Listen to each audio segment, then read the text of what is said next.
Hello, నమస్తే. After long time investment అంటే stock మార్కెట్లో చాలా మంది భయపడతారు, పైసలు పోతే లాస్ అయితే.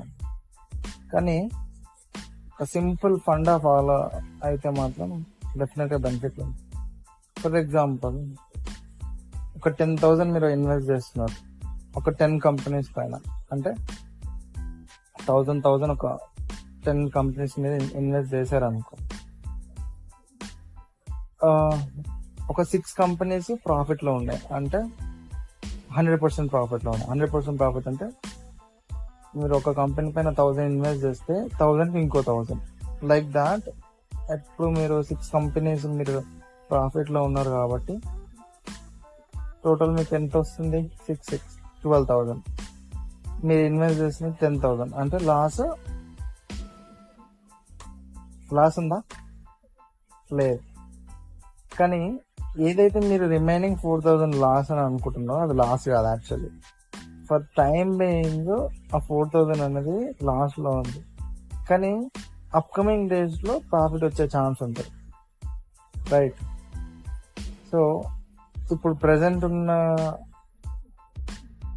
షేర్స్ కి మీకు 12,000 ప్రాఫిట్ లో ఉంటే, ఇప్పుడు ప్రెసెంట్ ఉన్న ఈ కంపెనీస్ కూడా మీకు ఇంక్రీజ్ అవ్వచ్చు. అండ్ లాస్ట్ లో ఉన్న ఇంకా రిమైనింగ్ 4 కంపెనీస్ కూడా ప్రాఫిట్కి రావచ్చు. మీరు బల్క్ లో ఇన్వెస్ట్ చేసినప్పుడు లాస్ అనేది మీకు కనిపించదు. అంటే కనిపించదు in the sense less. Profit వచ్చినప్పుడు లాస్ అనేది తక్కువ కనిపిస్తుంది. కాబట్టి చెక్ చేసుకోవాలి. సో డైరెక్ట్ గా ఏ కంపెనీ పైన ఇన్వెస్ట్ చేయడం కాదు. ఇప్పుడు మీరు ఏ మెంటర్ లేకుండా, ఏ గైడెన్స్ లేకుండా మీరు స్టాక్ మార్కెట్ పెడుతున్నారు అంటే మీ ఓన్ గా మీకు ఒక నాలెడ్జ్ ఉండాలి. ఏ కంపెనీ పైన లోన్స్ ఉన్నాయా, లాస్ట్ లో రన్ అవుతుందా, రెగ్యులర్ గా న్యూస్ ఫాలో కావాలి.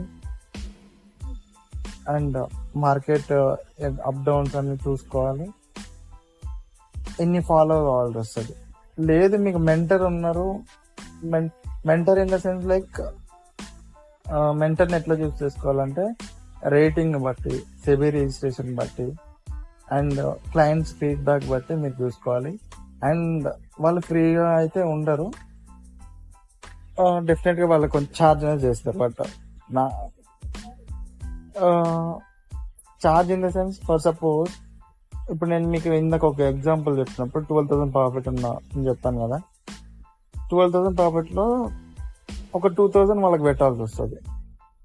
సో మీరు ఇన్వెస్ట్ చేసినది మీ 10,000, మీకు 10,000 మీకు వచ్చేసింది. రిమైనింగ్ 4,000 కూడా అక్కడ ఉంది ఇంకా పెండింగ్. అది కూడా మీకు బెనిఫిట్ లకి రావచ్చు. సో ఇప్పుడు మీరు ఏదైతే గ్రౌండ్ వర్క్ చేయలేనని, నేను ఏది కంపెనీ గురించి నేను తెలుసుకోలేని, ఏది లాస్ లో ఉంది, ఏది ప్రాఫిట్ లో ఉంది, మార్కెట్ లో అసలు ఏం జరుగుతుంది అని మీరు రీసెర్చ్ చేయలేకపోతే మెంటర్ని చూస్ చేసుకోండి. And they are not for free. వాళ్ళకు కూడా సమ్ అమౌంట్ పే చేయాల్సి వస్తుంది. బట్ ఏంటంటే ఏ స్టాక్స్ ఎప్పుడు కొనాలి, ఏ స్టాక్స్ ఎప్పుడు అమ్మాలి, ఎన్ని డేస్ ఉంచుకోవాలి, ఎన్ని ఇయర్స్ ఉంచుకోవాలి అనేది వాళ్ళు మన గైడెన్స్ ఇస్తారు. దట్ టు మెంటర్ అని చెప్తున్నా కదా, వాళ్ళు సెబీ రిజిస్ట్రేషన్ అనేది ఉండాలి. సెబీ రిజిస్ట్రేషన్ అంటే పర్టికులర్ లైసెన్స్ అనేది ఉంటుంది వాళ్ళకి. సో లైసెన్స్ నెంబర్ కూడా మనం వెరిఫై చేసుకోవచ్చు. ఒక్కసారి మీరు సెబీ దాని గురించి కూడా మీరు ఎంక్వైరీ చేసుకొని ది బెస్ట్ మెంటర్ని చూసుకొని ఇన్వెస్ట్మెంట్ అనేది చేయండి. అండ్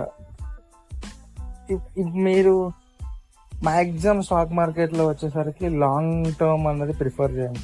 బికాజ్ షార్ట్ టర్మ్ లో ప్రాఫిట్ వస్తుంది అంటే కనిపించదు మీకు. 100% లాంగ్ టర్మ్ లో అంటే like long term in the sense like 1 or 2 years అట్లా, మినిమం తక్కువలో తక్కువ అట్లా చూస్తే మీకు 100% మీకు ప్రాఫిట్ లో ఉంటారు. కాబట్టి better to keep for 2 or 3 years అట్లా ఉంటే బెటర్. అంటే ఇప్పుడు అది ఎట్లుండాలంటే మీరు ఇన్వెస్ట్మెంట్ పెట్టి దాన్ని మర్చిపోవడం బెటర్. అది మర్చిపోవడం దాని గురించి వదిలేసేయాలి. ఇక అక్కడ పెట్టిన డబ్బులు అక్కడ ఉన్నాయి, మన మనీ అక్కడ ఉంది కదా అని చెప్పి అనేది మైండ్ లో తీసేయండి.